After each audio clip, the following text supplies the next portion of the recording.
Hi, today I'll show you how to remove your account from the account list on Instagram.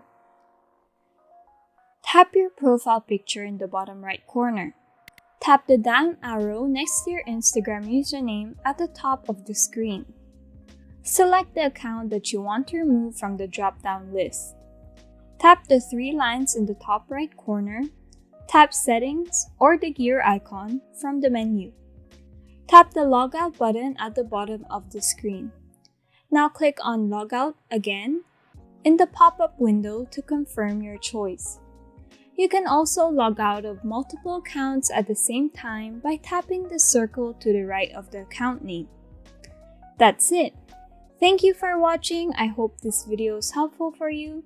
Please give this video a thumbs up, comment down below, turn on the notification bell, and subscribe for more updates.